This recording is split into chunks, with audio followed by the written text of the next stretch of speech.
Accounting principle और concept की class है जो बहुत ज़्यादा इंपॉर्टेंट है क्लास 11 के लिए और बीकॉम के लिए, क्योंकि थ्योरी में काफ़ी बार पूछा जाता है और इंटरव्यू में भी काफ़ी बार पूछ लेते हैं और आपको पता भी होना चाहिए कि ये क्या होता है अकाउंटिंग प्रिंसिपल और कॉन्सेप्ट। तो चलिए आज की क्लास स्टार्ट करते हैं।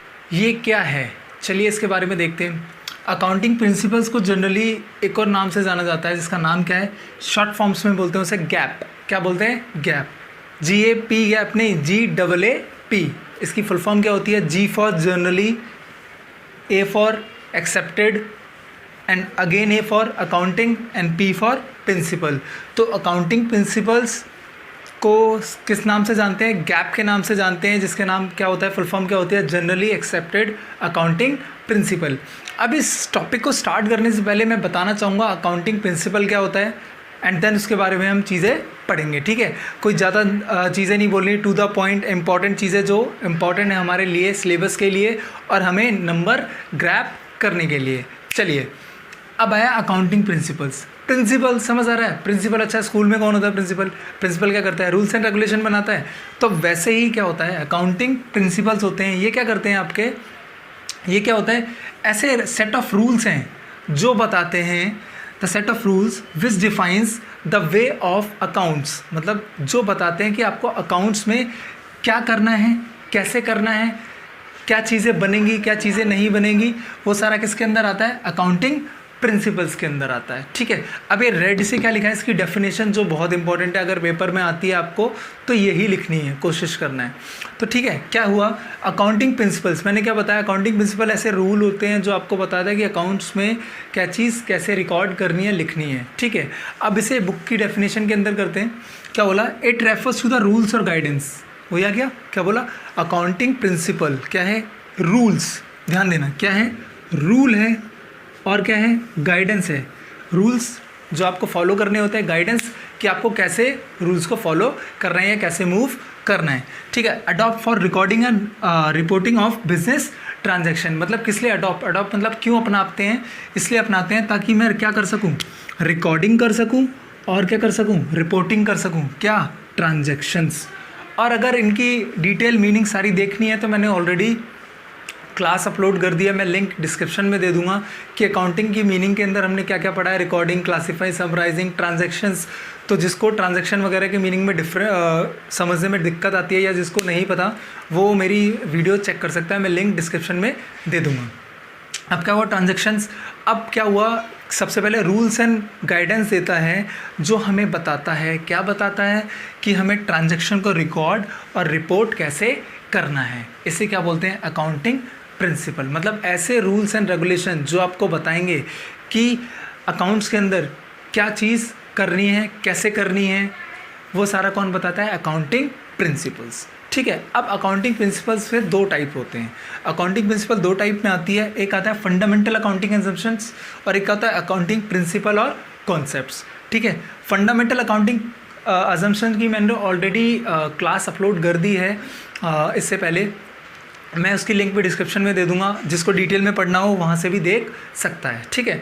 अब क्या बोल रहा था मैं क्या बोल रहा था, अकाउंटिंग प्रिंसिपल को दो पार्ट्स में डिवाइड करते हैं। दो में पहला पार्ट क्या होता है, फंडामेंटल अकाउंटिंग एजम्पशंस, और दूसरा पार्ट क्या होता है, अकाउंटिंग प्रिंसिपल या कॉन्सेप्ट्स, ठीक है। अब फंडामेंटल अकाउंटिंग अजम्पशंस, ये क्या होता है, ये ऐसी अजम्पशंस हैं जो लगभग हर बिजनेस पे लगती हैं, मतलब लगेंगी, एप्लीकेबल होंगी। कौन कौन सी तीन है? पहला क्या है, गोइंग कंसर्न, कंसिस्टेंसी और एक्यूरल। डिटेल नहीं बता रहा मैं, यहाँ पे थोड़ा पॉइंट बताऊंगा ताकि लिंक कर सको कि क्या करने वाले हैं, बाकी वो वीडियो देख लेना, इससे ये वाली फंडामेंटल अकाउंटिंग अजम्पशन वाली, ठीक है। तो गोइंग कंसर्न में क्या होता है, गोइंग कंसर्न में क्या होता है, हम जब बिज़नेस ओपन करते हैं तो हमारा इंटेंशन क्या होता है, बिज़नेस हमारा लॉन्ग लाइफ तक चले, जब तक हम देख सकते हैं जब तक चले। तो कोई इंटेंशन नहीं होती मेरा बिज़नेस क्लोज डाउन करने की, इसलिए क्या बोलते हैं, गोइंग कंसर्न, कि मेरा बिज़नेस चलता रहे। फिर कंसिस्टेंसी क्या होती है, आपने अगर कोई चीज़ फॉलो कर ली है, एक मेथड फॉलो कर लिया है तो कोशिश करो आपको वही फॉलो करना है, बार बार चेंजेस नहीं करने, ठीक है। उसके बाद क्या होता है, एक्यूरल, जिस दिन ट्रांजैक्शन हुई है उस दिन ट्रांजैक्शन को रिकॉर्ड करो, उस दिन मत करो जिस दिन सेटलमेंट हुई है। ये सारे एग्जांपल्स मैंने ऑलरेडी वीडियोस में दिए हैं, देख लेना। आज जो हम करने वाले हैं वो करने वाले हैं अकाउंटिंग प्रिंसिपल और कॉन्सेप्ट्स। ये बहुत सारे कॉन्सेप्ट्स हैं, तो हम आज कुछ करेंगे और बाकी नेक्स्ट वीडियोस में मैं बता दूंगा करेंगे, ठीक है। वरना वीडियो बहुत लंबी हो जाएगी, देखोगे नहीं, ठीक है। तो अकाउंटिंग प्रिंसिपल और कॉन्सेप्ट, ठीक है। चलो स्टार्ट करते हैं अकाउंटिंग प्रिंसिपल और कॉन्सेप्ट। अकाउंटिंग कॉन्सेप्ट, तो कुछ इंपॉर्टेंट कॉन्सेप्ट्स हैं जो हम डिस्कस करने वाले हैं। चलिए स्टार्ट करते हैं। सबसे पहला कॉन्सेप्ट क्या है? Business entity concept. बेसिकली कई लोग इसको बोल देते हैं बिजनेस एंटिटी प्रिंसिपल भी बोल देते हैं, पर हम पढ़ने वाले हैं इसको बिजनेस एंटिटी कॉन्सेप्ट, ठीक है।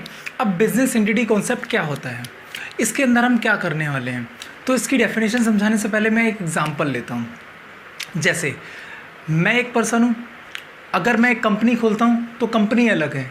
मतलब क्या, ये कैसे पता चला? ये पता चला बिजनेस एंटिटी कॉन्सेप्ट की वजह से। मतलब क्या हुआ कि क्या बोला गया कि पर्सन अलग है, एंटिटी अलग है, मतलब बिजनेस की पहचान अलग होगी और पर्सन की पहचान क्या होगी? अलग होगी। जैसे अगर एग्जांपल और लूँ मैं थोड़ा क्लेरिफाई करने के लिए, जैसे रिलायंस कंपनी है, अब रिलायंस कंपनी अलग है और मुकेश अंबानी अलग है। समझ आया? मतलब दोनों पर्सन अलग अलग है, कंपनी अलग और पर्सन अलग। तो बिजनेस एंटिटी कॉन्सेप्ट क्या बोलता है? Business is considered to be separate from its owner. मतलब बिजनेस को ऑनर मत समझ लेना, मतलब बिजनेस अलग है और ऑनर अलग है, दोनों सेपरेट हैं। ये किस लिए किया पता है? ये इसलिए किया क्योंकि लोग क्या करते हैं, काफ़ी सारा इसका ना फ़ायदा उठाने लग जाते हैं, बिज़नेस का प्रॉफिट कम करने लग जाएंगे। जैसे अगर अंबानी अभी पर्सनल कार खरीदेगा तो अगर रिलायंस कंपनी का प्रॉफिट ज़्यादा आ रहा होगा, सपोज़ करो रिलायंस कंपनी का प्रॉफिट 100 करोड़ का आ रहा है, सपोज़ ज़्यादा ही आता है, सपोज़ 100 करोड़ का प्रॉफिट आ रहा है। अगर अंबानी ने अपनी पर्सनल कार ली, सपोज़ करो 2 करोड़ की कार ली, ठीक है। अब अगर वो बोले कि मैंने बिज़नेस के पर्पस के लिए नहीं, अपने पर्पस के लिए ली है, लेकिन उसको बिज़नेस की बुक में डाल दे और उसमें से प्रॉफिट क्या कर दे? कम कर दे, तो टैक्स भी क्या आएगा? कम। समझ रहे हो क्या बोल रहा हूँ? मतलब ये बहुत बड़ा कॉन्सेप्ट है, बहुत सारी चीज़ें आती हैं, इसलिए इसको ध्यान में रखते हुए क्या बनाया गया? Business entity concept. क्या बोला गया कि बिज़नेस अलग माना जाएगा, पर्सन अलग माना जाएगा। अगर पर्सन कोई चीज़ खरीदता है या कोई लोग कोई चीज़ खरीदता है तो वो उसकी बुक्स ऑफ अकाउंट में आएगी, और बिज़नेस से रिलेटेड कोई भी चीज़ होगी वो बुक्स ऑफ बिज़नेस के अंदर आएगी, ठीक है। मतलब दोनों की अलग अलग एंटिटी, मतलब अलग अलग पहचान है। इसे क्या बोलते हैं? Business entity concept. पक्का समझ आया? आई होप कोई डाउट तो नहीं है। अगर थोड़ा सा और एग्जांपल दूं इसको समझने के लिए, तो हम इसके अंदर कंसीडर कर सकते हैं, जैसे टाटा ग्रुप्स, टाटा की कंपनी है, और रतन टाटा जी। अब क्या हुआ, रतन टाटा जी अलग हैं और टाटा ग्रुप्स ऑफ कंपनी अलग है। मतलब अगर वो अपने लिए कुछ खरीदते हैं तो वो उनके एक्सपेंस पर्सन उनकी बुक्स में जाएंगे, और कंपनी के परचेज और सेल्स उनकी बुक में जाएंगे, उनके खर्चे उनके पास जाएंगे, ठीक है। मतलब जो बुक्स ऑफ अकाउंट में बिजनेस की है बिजनेस में रिकॉर्ड करो, जो पर्सन की है वो पर्सन की बुक्स में रिकॉर्ड करो। समझ आया? This is called first business entity concept, ठीक है। इससे हमें पता चलता है बिजनेस अलग, ऑनर अलग, बस इन शॉर्ट यही होता है। अगला प्रूडेंस कॉन्सेप्ट। प्रूडेंस नाम से देखना क्या हुआ, प्रूडेंस कॉन्सेप्ट। ये कॉन्सेप्ट क्या बोलता है? अकाउंट्स के अंदर हम क्या मान के चलते हैं, प्रिंसिपल बेस है, कॉन्सेप्ट क्या बोलता है कि अकाउंट्स के अंदर ना आप कभी भी ये मत बोलो कि आपको फ्यूचर में प्रॉफिट होने वाला है। मतलब एंटिसिपेट मत करो कि फ्यूचर में आपको कोई प्रॉफिट होने वाला है। मतलब मान के चलो कि आपका लॉस होगा। देखो अगर फ्यूचर में कल को लॉस होगा तो हम तो बोलेंगे ना, हमने तो माना ही था कि लॉस होगा। अगर प्रॉफिट होता है तो हमारी स्ट्रेटजी क्या कर जाएगी, क्या कि हमने सोचा था लॉस होगा लेकिन हमें क्या हो गया? प्रॉफिट हो गया। तो ये कॉन्सेप्ट कहाँ से आया? बिजनेस एंटिटी कॉन्सेप्ट के बाद सेकंड कॉन्सेप्ट कहाँ से आया? ये प्रूडेंस कॉन्सेप्ट। प्रूडेंस कॉन्सेप्ट क्या बताता है? अकाउंट्स के अंदर आप कोई भी एंटिसिपेट मत करो प्रॉफिट, हाँ हालांकि हर लॉस को एंटिसिपेट कर लो, यही इसकी डेफिनेशन है। Anticipate no profit but provide for all possible losses. मतलब जो भी लॉस हो सकते हैं जिसकी प्रोबेबिलिटी 1%, 2%, 3% भी है, कंसीडर कर लो कि अगर हो गया तो प्रॉफिट मत मानो, ठीक है। तो ये है प्रूडेंस कॉन्सेप्ट, ठीक है। अब ध्यान रखना कि पेपर में ना ये कॉन्सेप्ट्स बहुत ज़्यादा इंपॉर्टेंट है। पेपर में काफ़ी बार डायरेक्टली इनकी डेफिनेशंस पूछी जाती हैं, और अगर पेपर में नहीं भी पूछी जाए ना, आपको ये चीज़ काफ़ी कॉन्सेप्ट के साथ क्लियर होना चाहिए, क्योंकि फ्यूचर में आगे जाके इससे आपसे इंटरव्यू में भी क्वेश्चन पूछे जा सकते हैं। और इवन 12th क्लास या बीकॉम आगे स्टडीज़ वगैरह करोगे उसमें भी ये चीज़ आ जाती है, ठीक है। Prudence concept. अब तीसरा कॉन्सेप्ट क्या आता है? अकाउंटिंग पीरियड, अकाउंटिंग पीरियड क्या है? अकाउंटिंग पीरियड, ध्यान से देखा, accounting period generally period accounting period, accounting year बोलते हैं इन सबको, और भी सर चीज़ें आ सकती हैं। जैसे अकाउंटिंग ईयर क्या होता है? 1 अप्रैल से लेके 31 मार्च तक।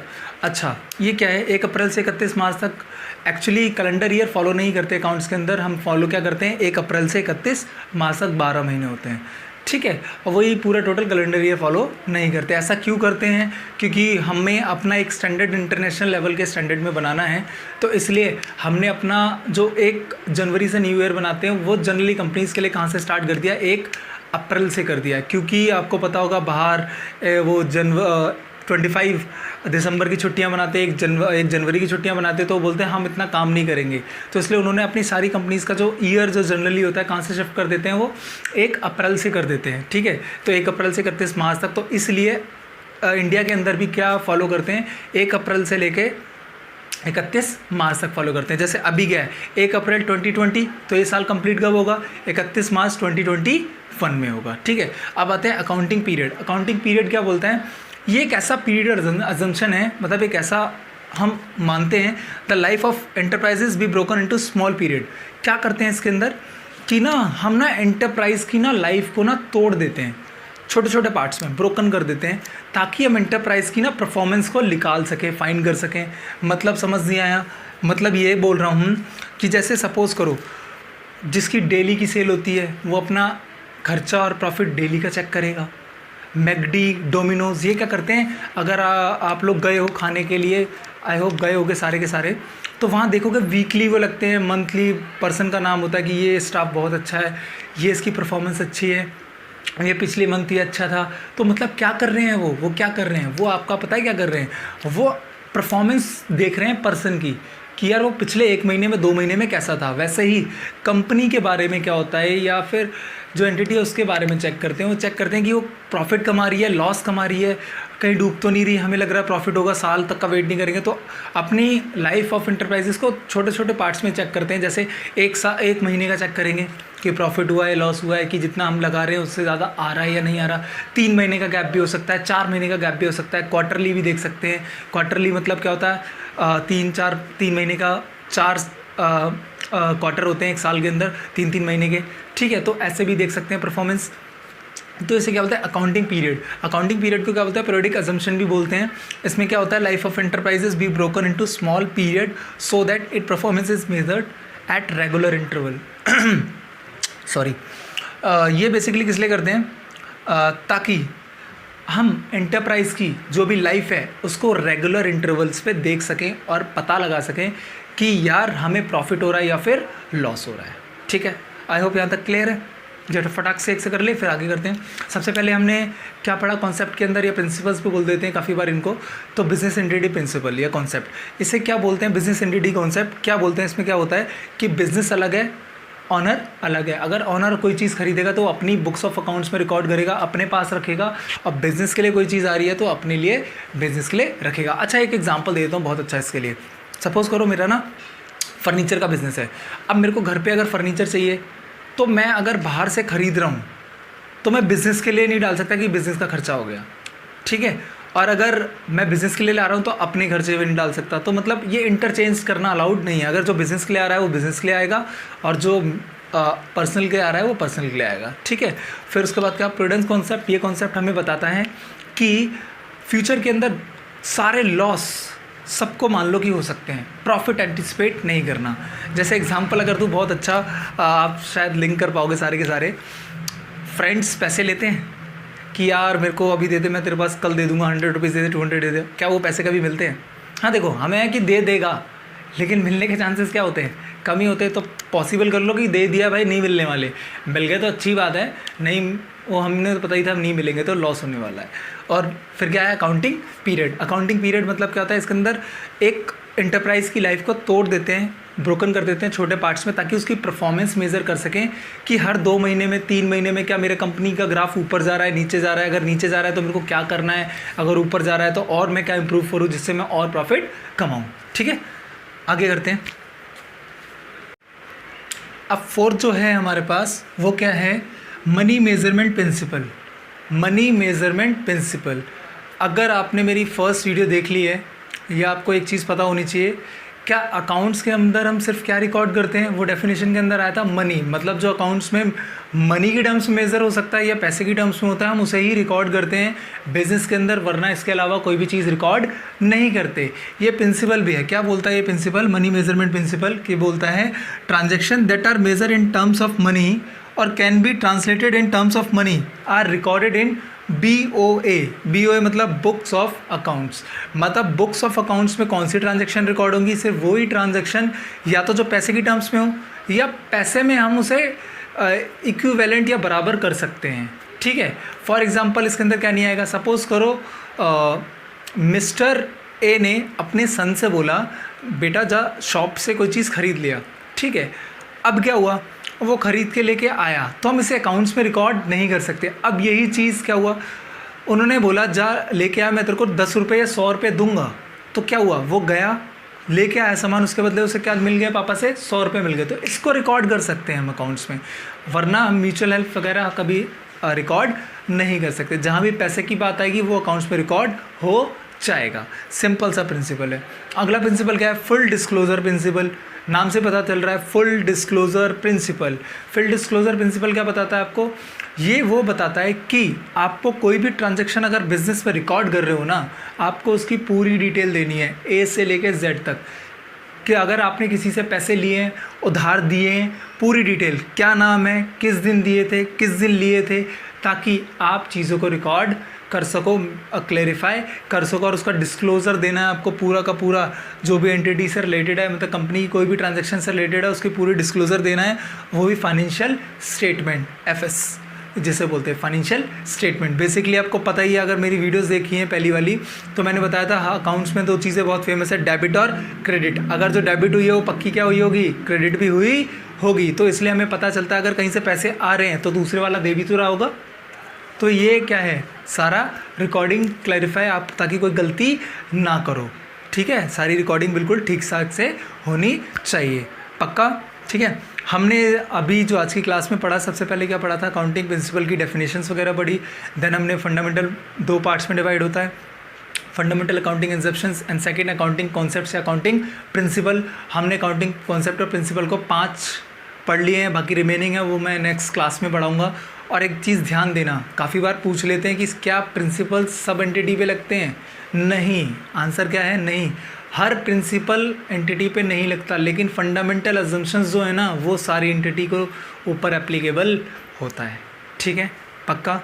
अगर आपको किसी से रिलेटेड इस वीडियो में किसी भी टॉपिक से रिलेटेड अगर डाउट है तो कमेंट करें और मेरे को बताएं इस टॉपिक से रिलेटेड डाउट है, मैं उसको क्लियरिटी के साथ और क्लियर कर दूंगा एग्जांपल देके।